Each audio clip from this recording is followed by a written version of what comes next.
You know how it goes. You start to feel anxiety come up, your heart starts to race, you feel like someone punched you in the gut, and you immediately think, oh no, not this again. And then you realize you're not just dealing with anxiety anymore. Now you're anxious about being anxious. You're not broken for doing that. It makes a lot of sense. It's literally your brain trying to protect you. But what if anxiety isn't even the real problem? What if it's your fear of the anxiety that's keeping it stuck? In this video, I'm going to break down what anxiety actually is, why it spirals so easily, and how to stop fueling the fear loop so that you can finally calm down. Anxiety is just your body's threat response. It is turning on when there's no real danger. It's a physical sensation. It's a vibration happening in your body. And really, it's just a sign that your nervous system is doing its job.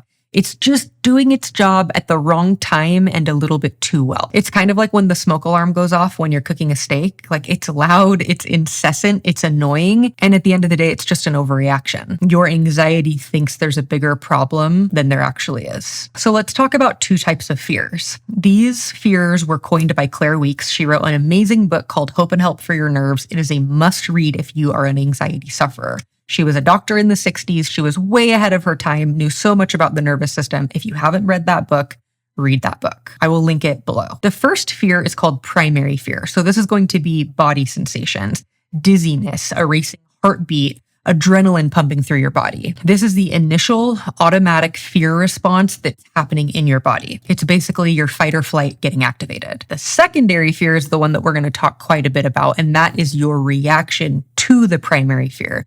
The story and the perception that has you asking questions like, what's wrong with me? What if this never ends? What if this never gets better? What if this is very, very serious? It's the mental and emotional reaction that you have to the sensations happening from the primary fear. The secondary fear is what turns a wave of anxiety into a spiral of anxiety. Your thinking triggers more adrenaline, which makes your body feel even worse and even more unsafe, and that's what makes the cycle continue. So what you need to know is that you can't stop the primary fear. That's happening automatically. It's your body having sensations and having fear around what's initially coming up. It happens on default and it happens automatically. But what you can do is stop adding with the second layer. And the problem that most people run into when they're trying to recover from anxiety or nervous system dysregulation of any sort is that they are spending all of their energy trying to fix the wrong layer. They're trying to fix the primary fear. They're trying to fix the initial sensations happening in the body, thinking that that's where the problem is. So if we can't control the first wave, the primary fear, what can we control? And what does that look like in daily practice? You first need to understand the difference between your feelings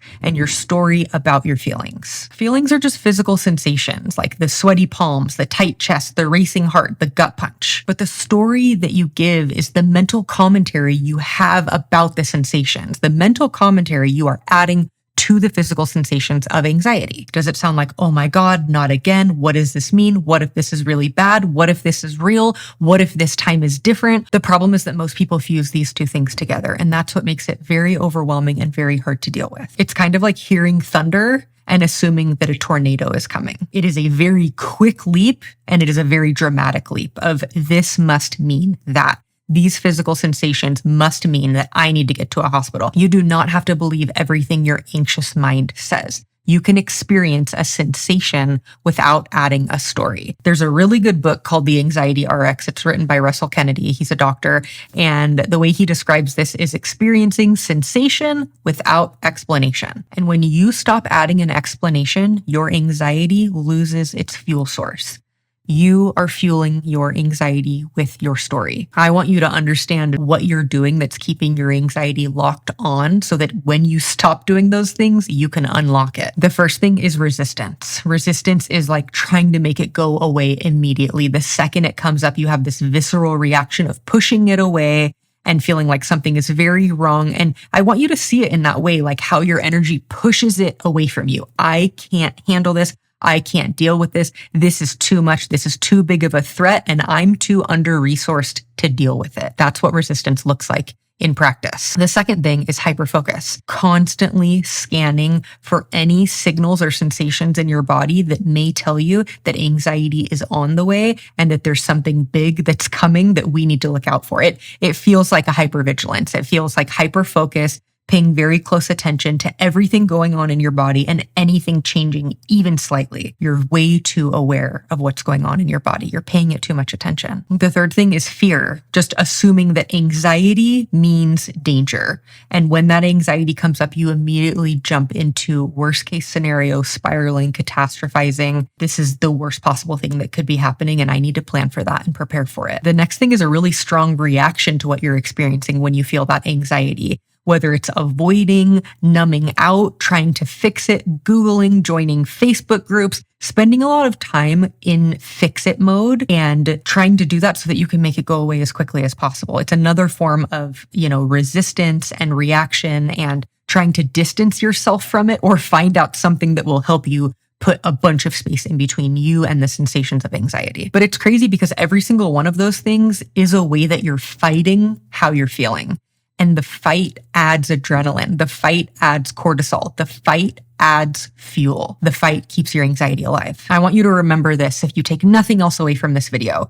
Anxiety runs on attention. And when you fear something, you're feeding it. So you need to remove the attention, you need to remove the fear, and you need to allow it to exist. Let's talk about what happens when you stop feeding it and things you can actually do today that are going to pull that fuel back from the anxiety and allow it to peter off and to not be a problem you're facing every single day. So when we talk about the secondary fear, we really are talking about the thoughts we add to the sensations. And if you want to get rid of your anxiety, you need to stop trying to solve your anxiety with more thinking. You need to start solving your anxiety with experiences that show your body and show your nervous system that you're safe. You need to work on your reaction to your anxiety so that you're reacting in a way that rewires this pathway. So here are 4 steps to begin this rewiring process. Step 1 is I want you to name it neutrally. This would sound like saying something like, my body is having an anxious wave. This is a very different way to mentally categorize it because we're used to categorizing it as something is seriously wrong. So we want to shift that. This is just an anxious wave. And I want you to notice how even in the phrasing of that, we're creating some distance. We're creating some distance between our experience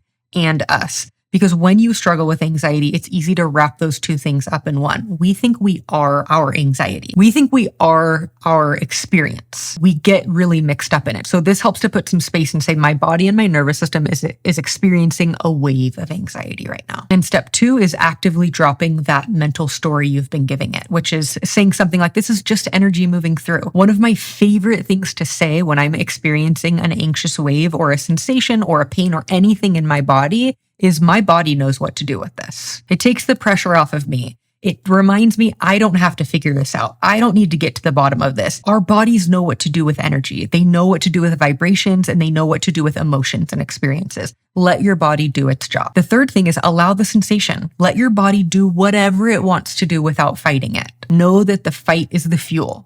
So when you stop fighting, you allow it to just move through. Allow the sensations, allow whatever comes up, allow whatever feelings, whatever emotions, whatever sensations, whatever thoughts, everything. In fact, get out of the way. That's the whole point of this process is step back and let your body do what it needs to do. Let go of control a little bit. Step 4 is grounding into your body. When you struggle with anxiety, you spend a lot of time in your head. I want you back on earth. Ground into your body. Feel how you're feeling right now. Soften your jaw. Notice your breath. Relax your shoulders. Ground your feet into the ground. Step in grass if you can, but get back into your body. And the last thing that I want you to do is get back to living your life and allow the time to just pass. You have things to do. You can't sit around allowing your anxiety all day. Trust that it's a wave. We don't want it to be a spiral. We want it to be a wave that comes, gets to a climax and then crests at the end of it and moves through. And we get really used to being like, oh, this is what I'm experiencing. I'm experiencing an anxious wave. My body knows what to do with this. I'm going to allow the sensations and then I'm going to get back to living my life. What do you have to do today? What's on the agenda? Move on with your day and let time and your body do the heavy lifting here. You cannot stop that first wave. You cannot stop the primary fear. You can't stop the automatic reactions that your body has to a perceived threat.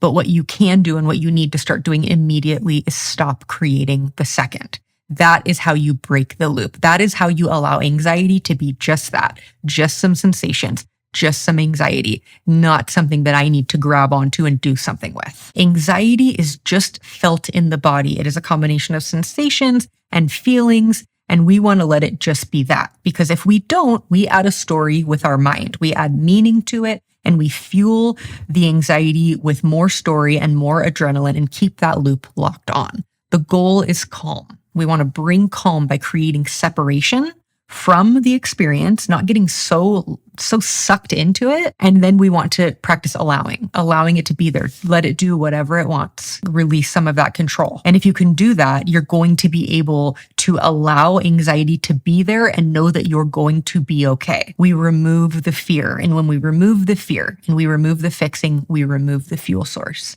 We remove the very thing that has been keeping your anxiety alive. We've been missing the actual root cause of what keeps anxiety going and looking everywhere but the root. We have been looking everywhere we can to solve the primary fear, to solve the primary sensations, to make the racing heart calm down, to make the anxiety go away, not knowing that we are the ones driving the anxiety. And you can start driving the anxiety in a different direction. One where you let it be there, you let it come along for the ride, you allow it, and you let it leave on its own. You are not going to ever be able to force anxiety out. Let it leave. It has an expiration date. What keeps it infinitely and chronically locked on is our focus, fear, attention, and reaction to it. The goal is to stop fearing our anxiety. And when you do, your entire life opens up and you get so much energy back to start creating the life you want to live instead of spending all your time trying to fix this anxious state that you live in. If you enjoy videos about nervous system regulation and anxiety recovery, make sure you like and subscribe, and I will see you guys next time.